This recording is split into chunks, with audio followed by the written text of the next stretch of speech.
অনেক অভিযোগ, আমরা রিপোর্ট কালেক্ট করছি, অনেক ওনার প্রতি অভিযোগ। তো এই কারণে ওনার সাথে মহারাজা বারবার কথা বলার ইচ্ছা ছিল, যে জায়গাতে আমাদের মাননীয় যশস্বী মুখ্যমন্ত্রী, আমাদের হোম মিনিস্টার সবসময় মহারাজার সাথে সম্মানের সহিত কথা বলেন। রাত্রে 10টা, 11টা, 12টা যে কোনো সময় ওনার দরজা খোলা থাকে রাজ্যের ডেভেলপমেন্ট এবং রাজ্যের সাথে। এই জায়গা চিফ সেক্রেটারি সবসময় কথা বলেন, কিন্তু উনি ডিএম হয়ে জনপ্রতিনিধিরা তো বাধাই দিলাম, মহারাজার সাথে 1 মাস উনি কল করার পর কল রিসিভ করছেন না, এবং বাধ্য হয়েই এক প্রকার ওনার বাসভবনে ওনার সাথে যোগাযোগ করতে গতকাল গেছিলেন। কিন্তু ওই জায়গাতেও উনি একবার বলা হলো ওনার যে অফিসিয়াল থেকে উনি বাড়িতে আসেন, কিন্তু সাক্ষাৎ করা যাবে না। আরেকবার বলা হলো উনি বাড়িতেই নেই। মানে এইভাবে বিভিন্ন কথা বলে কালকে অপমান করে উনি ফিরিয়ে দেওয়া হলো।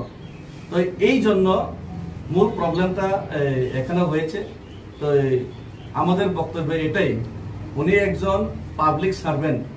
আমরা সবাই 18% করে জিএসটি ট্যাক্স দেই, আমরা সবাই ইনকাম ট্যাক্স দেই। ট্যাক্স ছাড়া কেউ এখানে থাকে না, সবাই ট্যাক্স দিয়েই সবাই ক্রয় বিক্রয় করেন। সরকারকে হাজার হাজার কোটি টাকা দেয়, ওনাদেরকে কর্মচারী বেতন দিয়ে রাখা হলো জনগণের স্বার্থে।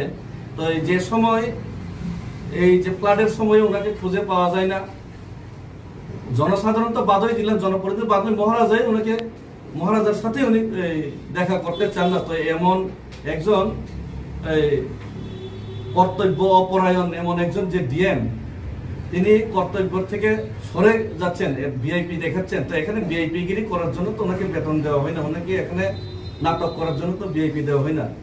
তো সেই কারণে আমরা ওনার যে এই আচরণের শুধু তীব্র নিন্দাই করছি না, ওনার যে এই আচরণের রাজ্য সরকারের সাথে আমরা আলোচনা করেছি, এবং আমরা পার্টিগত ইনকোয়ারি করছি ওনার যে বিভিন্ন যে কাম কাজ, ওনার যে বিভিন্ন যে অভিযোগের, এবং ওনাকে বরখাস্ত করে ওনার প্রতি যথাযোগ্য শাস্তি দেওয়ার জন্য আমরা আপিল করব। এবং এ সম্পর্কে আমাদের ওয়াইটিএফ এর গোমতী জেলার সভাপতি সুজয় চুই বিস্তৃত আমাদের আগামী দিনের যে পার্টির যে প্ল্যান এবং অ্যাকশন নিয়ে উনি আপনাদের সাথে বিস্তারিত বলবেন।